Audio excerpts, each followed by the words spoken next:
औज़ुबिल्लाहिमिनश्शैतानिर्रजीम बिस्मिल्लाहिर्रहमानिर्रहीम।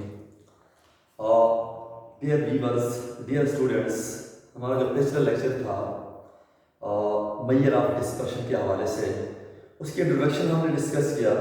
Measure of dispersion के लिए जो हमने इंट्रोडक्शन डिस्कस किया, फिर उसके बाद हमने उसकी टाइप्स डिस्कस की डिटेल के साथ। फिर उसके बाद हमने जो फर्स्ट मेजर ऑफ डिस्पर्शन था, यानी कि एब्सोल्यूट मेजर ऑफ डिस्पर्शन, उसके अंदर जो उसकी टाइप थी रेंज, हमने उसको डिस्कस किया, रेंज को डिस्कस किया। रेंज क्या होता है, कोफिशिएंट ऑफ रेंज क्या होता है, उसके लिए हमने न्यूमेरिकल एग्जांपल भी किया, डिस्क्रीट केस, कंटिन्यूस केस। हमने ये डिस्कस करने के बाद आज का जो हमारा टॉपिक है वो है हमारे पास इंटर क्वार्टाइल रेंज या क्वार्टाइल डेविएशन। अब ये भी आपके पास एब्सोल्यूट मेजर ऑफ डिस्पर्शन है कि इंटर क्वार्टाइल रेंज या quartile deviation, inter quartile range या क्वार्टाइल डेविएशन, ये quartile and quartile deviation, and quartile deviation. हमारा आज का जो टॉपिक है वो है inter quartile range and quartile deviation. ये जो हमारे पास मेजर ऑफ डिस्पर्शन है, ये बेस करता है क्वार्टाइल्स पर, क्योंकि क्वार्टाइल्स हमारे पास क्या है, हमने पिछले चैप्टर के अंदर डिटेल के साथ डिस्कस किया। पिछले चैप्टर के अंदर हमने डिटेल के साथ डिस्कस किया कि क्वार्टाइल्स क्या होते हैं, how we find quartiles for individual series, for discrete series, for continuous series. अब इस चैप्टर के अंदर हम उन्हीं क्वार्टाइल्स को यूज करेंगे, इंटर क्वार्टाइल रेंज फाइंड करेंगे एंड क्वार्टाइल डेविएशन को फाइंड करेंगे। उन्हीं क्या कहते हैं, पिछले चैप्टर को हम यूज करेंगे, प्रायर नॉलेज को यूज करेंगे और हम क्वार्टाइल डेविएशन को और इंटर क्वार्टाइल रेंज को फाइंड करेंगे। एक बात याद रखिएगा कि जो इंटर क्वार्टाइल रेंज है और क्वार्टाइल डेविएशन है, ये बेस करते हैं थर्ड क्वार्टाइल पर, यानी कि अपर क्वार्टाइल पर, और फर्स्ट क्वार्टाइल पर, यानी कि लोअर क्वार्टाइल पर, Q3 एंड Q1 पर।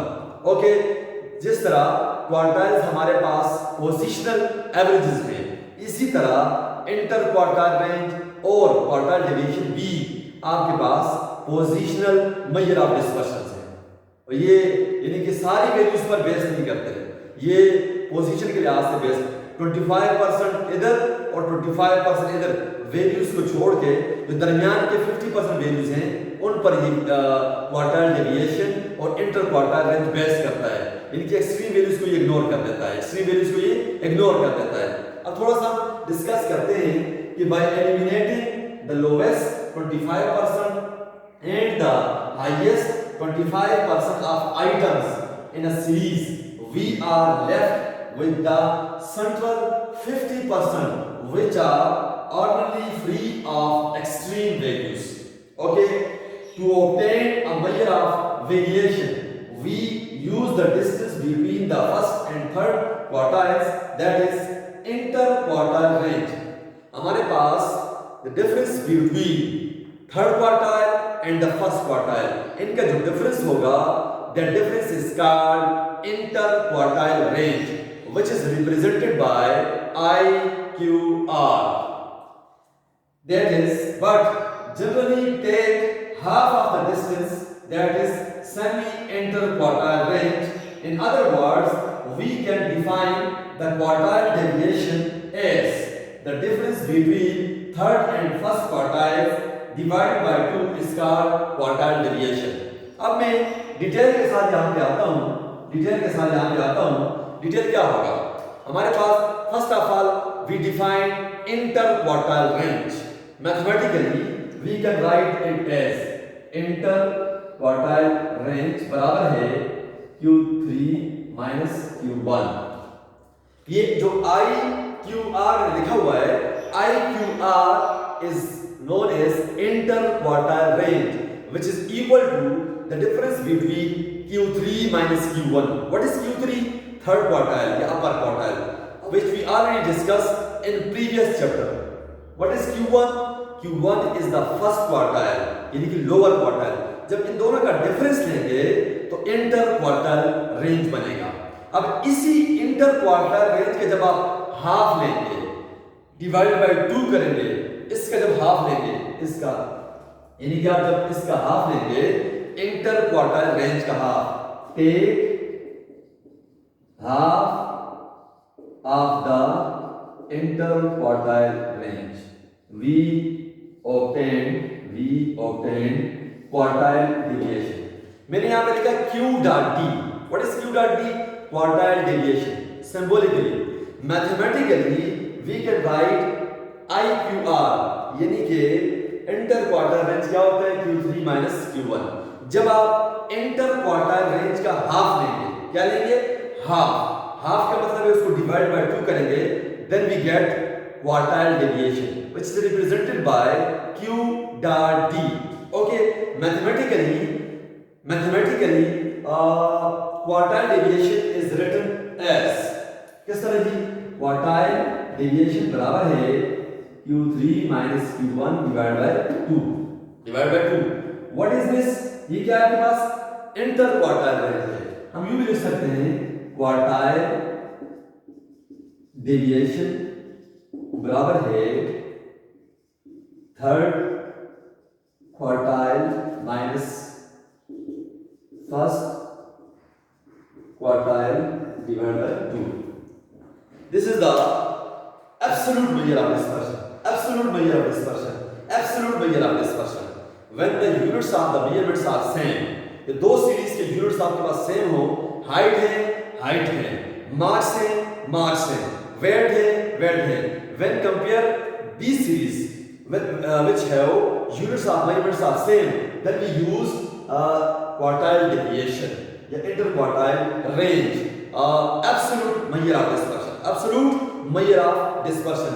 ये जो आपके पास सामने फार्मूला है, इस फार्मूले को आपने याद रखना है कि क्वार्टाइल डेविएशन बराबर है half of the inter quartile range.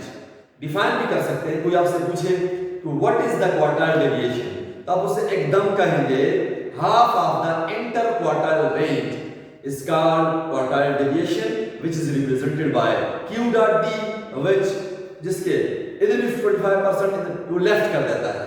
Okay, अगला क्वेश्चन अगर वो पूछे कि क्वार्टाइल डेविएशन एब्सोल्यूट मेजर है या रिलेटिव मेजर है, तो आप उसको कहेंगे एब्सोल्यूट मेजर है. What is absolute?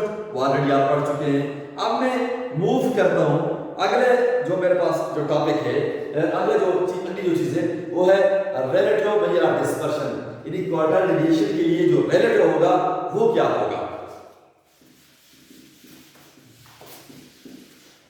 होगा, अच्छा जी, रिलेटिव क्या होगा हमारे पास? वो होगा कोफिशिएंट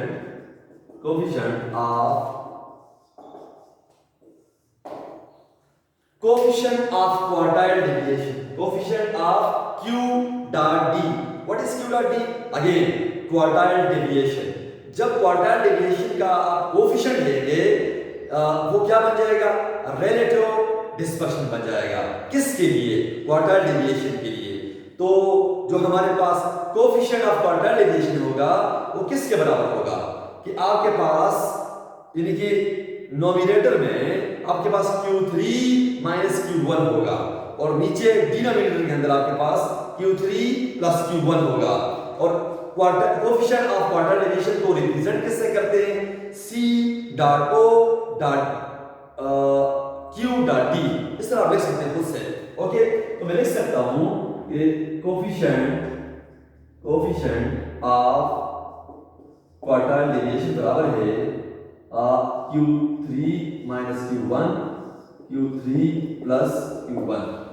ओके, जब आप इन दोनों का आप रेशो लेंगे Q3 minus Q1 divided by the ratio of Q3 minus Q1 divided by Q3 plus 1, this is called coefficient of quartile deviation which is relative measure of dispersion. Okay, these are the formulas for what is quartile deviation.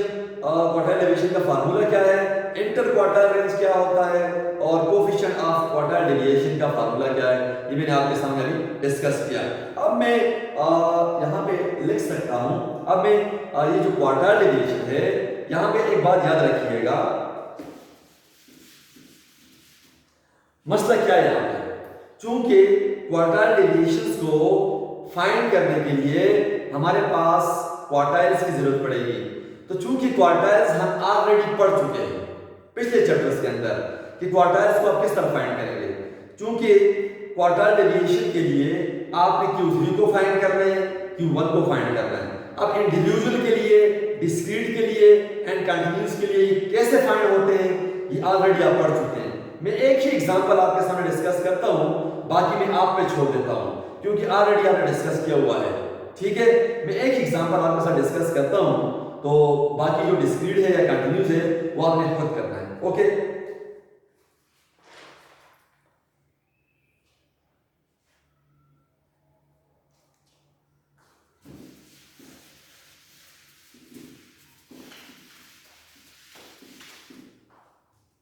मेरे पास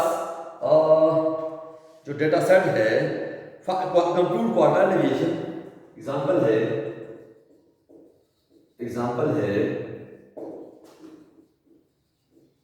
compute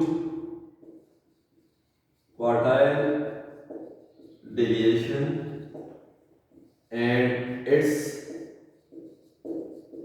coefficient. Data क्या आपके पास 21 40 38 32 20 28 32 20 28 25 18 25 18 17 32 20 आपके पास ये data set है, individual series है। कौन सी series है? Individual series है। इस डेटा सेट के लिए आपने कंप्यूट करना है, क्या कंप्यूट करना है आपने? Compute quartile deviation and it's coefficient. क्या मतलब है इस बात का कि आपने कंप्यूट करना है, एक चीज क्या है क्वार्टाइल डेविएशन, दूसरी क्या है कोएफिशिएंट ऑफ क्वार्टाइल डेविएशन। ये दो चीजें आपने कंप्यूट करनी है इस डेटा सेट के लिए। क्योंकि हमें ऑलरेडी पता है, हमने डिटेल के साथ पिछले चैप्टर के अंदर डिस्कस किया था कि क्वार्टाइल्स को जब भी आप फाइंड करेंगे देन हमारे पास जो स्टेप्स थे कि उसमें डेटा को अरेंज करना लाजमी है इन असेंडिंग ऑर्डर या डिसेंडिंग ऑर्डर। उसके बाद आपने फार्मूला को अप्लाई करना है। चूंकि मैं सॉल्यूशन लिखता हूं आपके सामने, सॉल्यूशन में सबसे पहले मैं क्या लिखूंगा? क्वार्टाइल डेविएशन का फार्मूला लिखूंगा and coefficient of quartile deviation का फार्मूला लिखूंगा।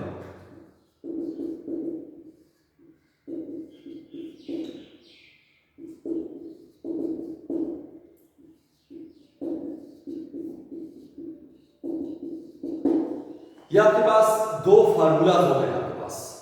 अब इन फार्मूलों को चेक करें कि इनको क्वार्टाइल डेविएशन को फाइंड करने के लिए किस चीज की जरूरत पड़ेगी और कोएफिशिएंट ऑफ क्वार्टाइल डेविएशन को फाइंड करने के लिए किस चीज की जरूरत पड़ेगी आपको। तो दो चीजों की जरूरत पड़ती है, वो है Q3 यानी कि अपर क्वार्टाइल एंड Q1 यानी कि lower quartile. First of all we locate the third quartile and the first quartile from this data set, and we already know that how we find first quartile, third quartile and second quartile for the individual series, for the discrete series, for the continuous series। ये already हम discuss कर चुके हैं। तो first of all इसको arrange करके लिखते हैं, इसके अंदर अरेंज करके लिखते हैं। अच्छा जी, मैं क्या करता हूं, मैं इसको अरेंज करके लिखता हूं। तो मैं लिखता हूं x, ये x मैंने लिखा, अरेंज करके लिखा तो मेरे पास 17 18 20 20 21 25 28 29 32 29 32 38 and 40 these are the 11 values। ये वैल्यूज कितनी है आपके पास? n कितने हैं आपके पास? 11। total number of values are 11 which are odd। then we apply the odd formulas for individual series for first quartile and third quartile। तो हम सबसे पहले हमने पता लगाना है कि कौन सी वैल्यू क्वार्टाइल है फार्मूले के जरिए। तो हम लिखेंगे Q1 बराबर है n+1 डिवाइड बाय 4 अब वैल्यू। तो Q1 बराबर है 11 + 1 by 4। ये हो जाएगा 11 + 1 12 12 by 4 थर्ड। यहाँ पे थर्ड वैल्यू क्या हो जाएगी? थर्ड वैल्यू आपके पास Q1 है 1 2 3 तो Q1 बराबर है 20। आपके पास 20 इज द फर्स्ट क्वार्टाइल। अच्छा जी, Q3 बराबर है 3 जरबे n plus 1 divide by 4 earth value. तो Q3 बराबर है 3 जरबे 11 प्लस 1 डिवाइड बाय 4, ये हो जाएगा। अब 11 प्लस 1 12, 12 मल्टीप्लाई बाय 3 36, 36 बाय 4 9। तो क्या लिखेंगे 9 वैल्यू, 9 वैल्यू 1 2 3 4 5 6 7 8 9। तो हमारे पास Q3 किसके बराबर आ गया 32 is the third quartile for this data set. 20 is the first quartile, 32 is the third quartile, which already हमने इस चीज को हमने ऑलरेडी डिस्कस किया हुआ है पिछले चैप्टर के अंदर। यहाँ पे रिवाइज हो रहा है, यहाँ पे रिवाइज हो रहा है। अब हम क्या करेंगे, हमने क्वार्टाइल डेविएशन को फाइंड करने के लिए Q3 की जगह 32 पुट करना है और Q1 की जगह 20 पुट करना है। इसी तरह कोएफिशिएंट को फाइंड करने के लिए इन दोनों की जगह वैल्यूज पुट करो, इन दोनों की जगह वैल्यूज पुट करो, ऊपर माइनस नीचे प्लस। तो क्वार्टाइल डेविएशन बराबर है हमारे पास 32 माइनस 20 डिवाइड बाय 2 और कोएफिशिएंट ऑफ क्वार्टाइल डेविएशन बराबर है 32 माइनस 20 एंड 32 प्लस 20। ये हो जाएगा आपके पास हमारे पास जो इसकी वैल्यू आती है ये आती है 6 इज द क्वार्टाइल डेविएशन और हमारे पास जो इसकी वैल्यू आती है वो है 0.23 is the coefficient of quartile deviation and 6 is the quartile deviation which for individual series. How you find? ये मैंने कैलकुलेशन आपके सामने कर दी। अब मैं आगे मूव करता हूं दूसरी एग्जांपल की तरफ। एक असाइनमेंट के तौर पर आपको देता हूं, असाइनमेंट देता हूं आपको असाइनमेंट, ठीक है जी। असाइनमेंट क्या है आपके पास x and f, x and f 1 2 3 4 5 6 1 2 3 4 5 6 7 26 113 120 95 60 42 21।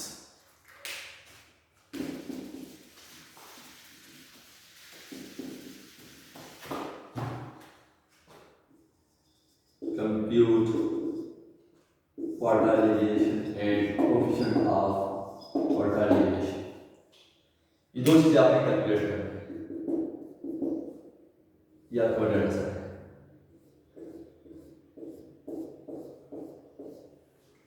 ये आपके पास डेटा है, मैं असाइनमेंट के तौर पे देता हूं क्योंकि ऑलरेडी हम डिस्कस कर चुके हैं। मैं सिर्फ आपको तरीकेकार बताता हूं कि क्वार्टाइल डेविएशन बराबर है Q3 minus Q1 divide by 2।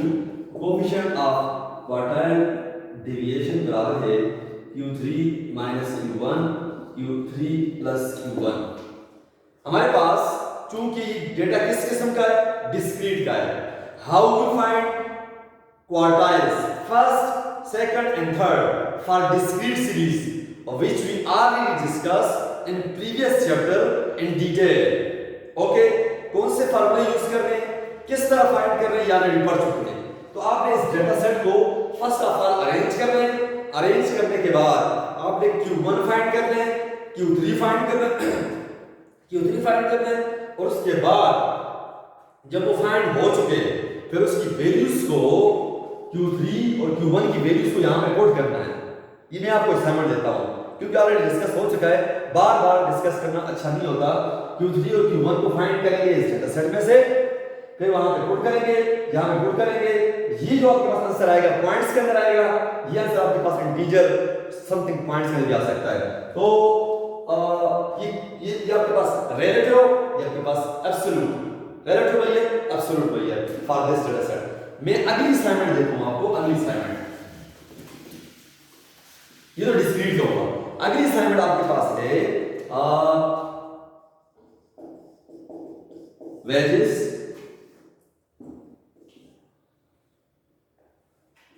Number of levels.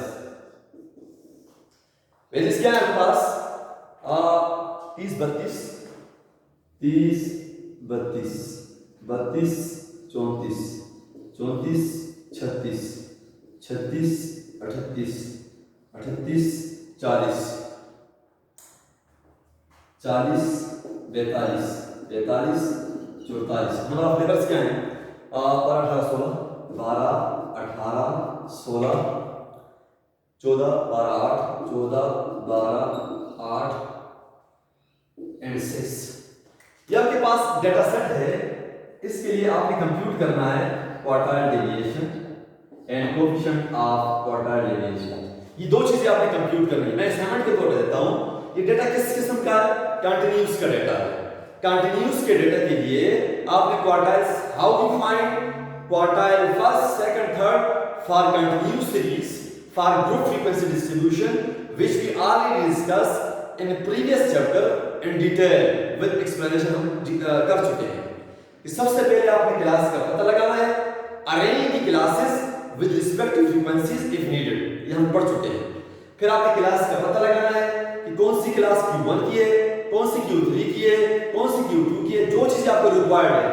यानी कि क्वार्टाइल डेविएशन को Q3 Q1 divided by 2 quartile coefficient of quartile deviation बराबर है Q3 minus Q1 Q3 Q1। अब हमारे मेरे पास Q3 और Q1 यहां से आएंगे, कैसे आएंगे यार ये आप डिस्कस कर चुके हैं। अच्छा, यहां पे ऊपर माइनस नीचे प्लस, बाकी Q3 एंड Q1 की वैल्यूज पुट करनी है। तो यहां पे जो फार्मूला यूज होने इसमें वो Q1 का L plus H over F n/4 minus C। What is n? Total number of frequency. Q3 क्या होगा? L plus H over F 3 n/4 minus C। ये जो दो फार्मूला है for continuous case to estimate Q1 and Q3 we use these formulas। n is the number of total number of observations। in this case n is summation f और इस case के अंदर हमें cumulative frequency की जरूरत पड़ेगी। these are the class boundaries। ये आपके पास क्या है? फ्रीक्वेंसी है। क्या है? फ्रीक्वेंसी है। तो आप किस तरह प्रोसेस कर रहे हैं ये सारा ऑलरेडी हम डिस्कस कर चुके हैं। तो इस ये जो हमारे पास मैंने ये जो आपके साथ डिस्कस किया, जो इस वीडियो के अंदर मैंने डिस्कस किया कि इंटर क्वार्टाइल रेंज क्या होता है, क्वार्टाइल डेविएशन क्या होता है और उसको हम किस तरह कैलकुलेट करते हैं, किस तरह फाइंड करते हैं। हमारे पास जो एब्सोल्यूट कौन सा है, रिलेटिव कौन सा है, उनके फार्मूला क्या है, इंडिविजुअल के लिए डिस्क्रीट और कंटीन्यूअस को मैंने आपके सामने आपको असाइनमेंट दी। तो मेहरबानी फरमाकर आप इस असाइनमेंट को लाजमी सॉल्व कीजिएगा और कमेंट्स कीजिएगा। तब तक के लिए अल्लाह हाफिज़। नेक्स्ट टॉपिक में इनके मेरिट्स एंड डीमेरिट्स और अगला जो मेजर ऑफ डिस्पर्शन है वो है मीन डेविएशन। ओके, तब तक के लिए अल्लाह हाफिज़।